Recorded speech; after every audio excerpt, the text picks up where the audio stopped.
Greetings, YouTube. Welcome back to the channel. You know, sometimes something so crazy comes about as a submission that I just have to stop what I'm doing and highlight it, focus on it, shout at it entirely. It reminds me of the community post I posted today on my channel because when I started this MCOC YouTube conversion of my pizza and Oreo review YouTube channel that had no monetization, no traction whatsoever. It was dead as a doornail. I actually don't know what that phrase means. People just like to say it. It was dead as my dating life. Back then. It's not dead now. Heyo. Because, to be honest, I just always looked at YouTube as something for me.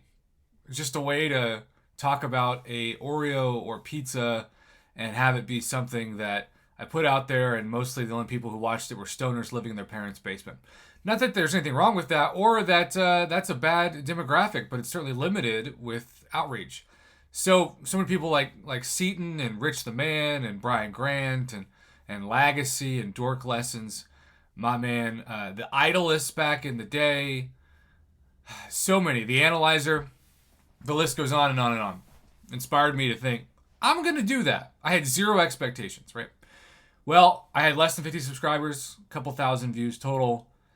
Less than 5 years later, I'm up to over 60 million views and over 63,000 subscribers, and I still don't believe it's real. Like, people ask me all the time, like, how does it feel? And I say, it's not really real. This can't be my life. This has to be somebody else's life that I'm, like, sort of monitoring, which hopefully keeps me humble, but also just doesn't seem real.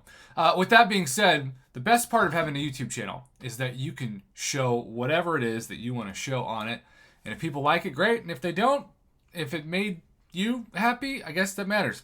Let's say you want 6-star Scorpion, right? Let's say that's your goal, and you want to buy these crystals, and you want to flirt with the impossible drop rate of 0.91% for 6-star Scorpion. You will notice that as featured crystals come back into the game, drop rates do increase. I think that's one of those super under-the-table things Kabam doesn't like us to talk about very much.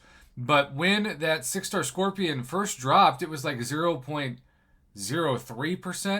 And so almost a 1% drop rate for 6-star Scorpion versus a 0.03% drop rate for Scorpion is massive. And yet that is the task at hand. We know that if you compare that Scorpion drop rate to the spot drop rate, which we'll do right now, of 0.3%, again, it's 3 times the drop rate with technically the same crystal. The 5-star is 3.67,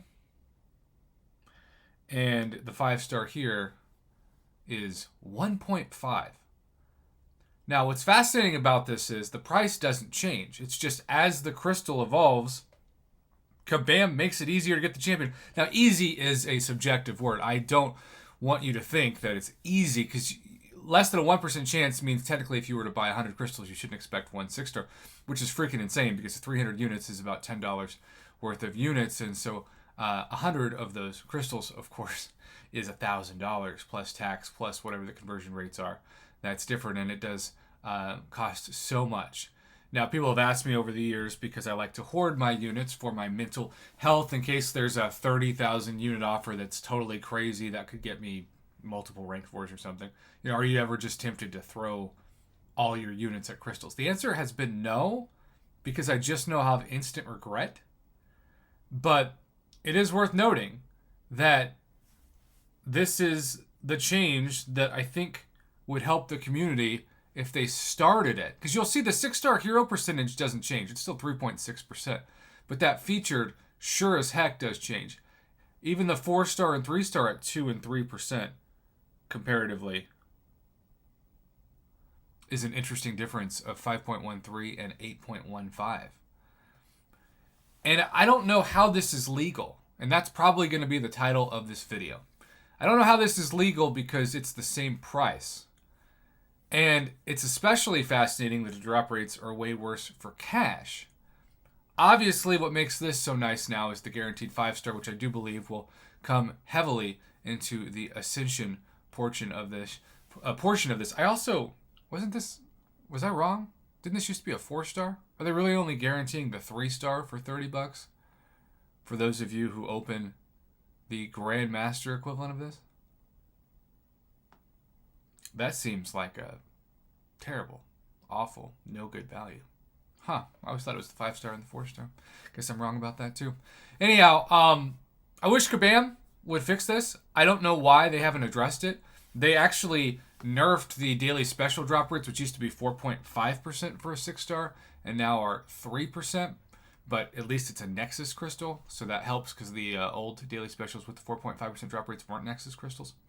I look forward to seeing their comments on this. I don't know how it's legal. It's the same price, but those crystals, when they hit the game on Thursday, a week from Thursday, I should say, are still going to have what I presume to be the normal first round of drop rates, which will be the 0.3 and 1.5, eventually leading to Scorpion's similar drop rates of 0.91 and 3.67, which over the course of tens of crystals or hundreds of crystals makes a tremendous difference for the same price of 300 units.